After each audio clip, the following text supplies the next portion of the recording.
Bismillahirrahmanirrahim. Assalamualaikum warahmatullahi wabarakatuh. Perkenalkan, nama saya Muhammad Ilham Zamzami Faris. Welcome Ahifatah Mabna Umar Turot kelas A. Insyaallah pada kesempatan kali ini saya akan membacakan bab Adabut Tayammumi. Mari kita membaca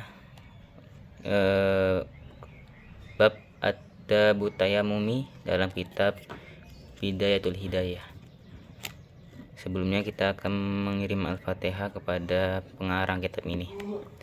Ala hadin ya qalaqul mintin sholihah. Al-Fatihah. A'udzubillahi minasyaitonir rajim. Alhamdulillah rabbil alamin. Iya kan. Baik, kita mulai. Bismillahirrahmanirrahim. Adabut tayammumi. Adab yang pasal yang menjelaskan tentang adab atau etika bertayamum. Fa in ajaztu an isti'malil ma'i. Saya sudah tidak mampu anil isti'malil ma'i untuk menggunakan air. Karena apa? Bifaqdihi ba'da talabi, karena sudah kehabisan air setelah mencarinya.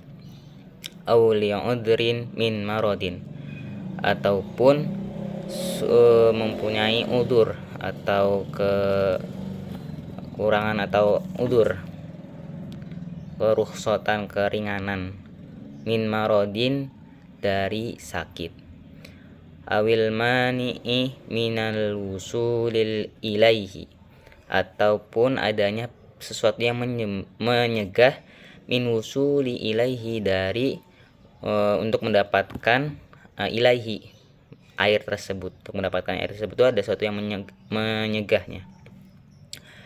Kemudian min sab'in au habasin, entah itu dari hewan buas ataupun jarak yang jauh. Jadi orang terdahulu kenapa boleh bertayamum, karena orang dulu mungkin ketika ingin menggunakan air harus ke sungai. Nah, dari jarak rumah ke sungai mungkin ada hewan buas atau jarak yang jauh, maka itu diperbolehkan untuk bertayamum karena itu darurat. Kemudian au kanal ma'u al-hadiru tahtaju ilaihi li'atshika, ataupun ada air di kita tuh, ada air, kemudian tapi kamu tuh butuh gitu, tahtaju ilaihi, butuh atas air tersebut. Untuk apa? Li'atshika, untuk menghilangkan dahaga, untuk menghilangkan haus dari dirimu itu. Au li'atshi rafiqika, ataupun untuk memberikan minum kepada teman kamu yang sedang membutuhkan. Au kana malikan. Jadi itu memperbolehkan ya, ketika ada air tapi kita haus ataupun teman kita haus, maka dipentingkan untuk diri kita tersebut untuk meminum air tersebut gitu. Sekiranya itu airnya hanya sedikit, kemudian kitanya bisa untuk wudu, tapi ketika itu kita juga haus gitu, maka diutamakanlah kita meminum terlebih dahulu, maka diperbolehkanlah bertayamum.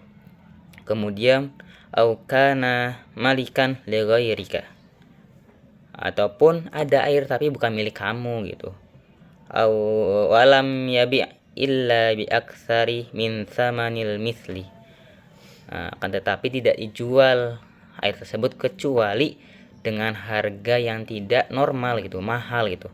Ada air tapi bukan milik kamu, ada yang menjual air nih, tapi harga air tersebut tidak normal gitu, harusnya biasanya 5.000, ini bisa menjadi 20 atau 30, itu kan harga yang tidak normal, maka diperbolehkanlah bertayamum pada saat itu.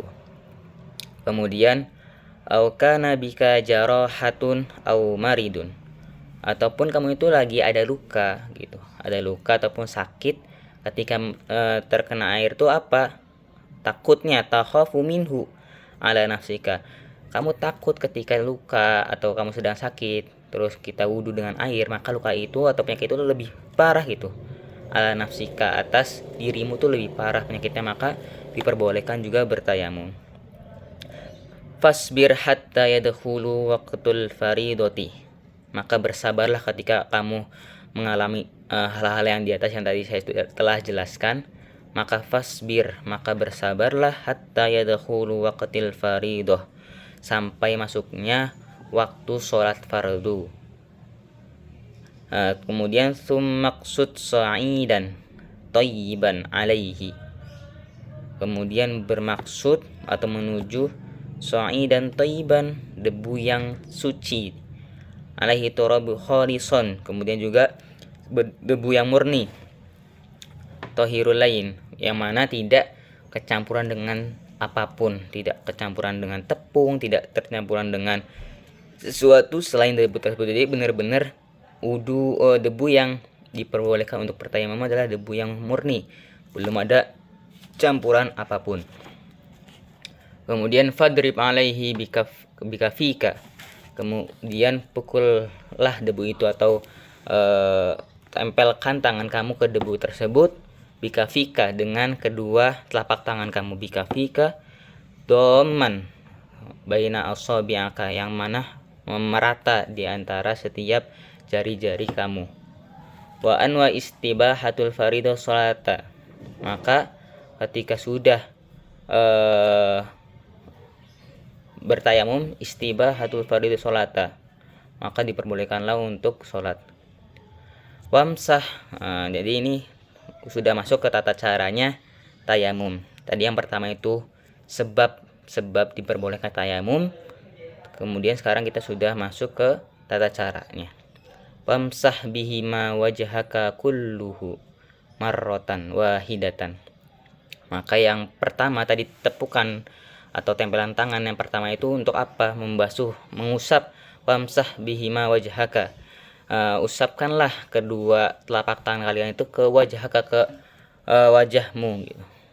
Kulluha marrotan, ratakanlah atas debu tersebut, ratakan ke wajah kamu. Marrotan wahidatan, sekali saja sudah cukup.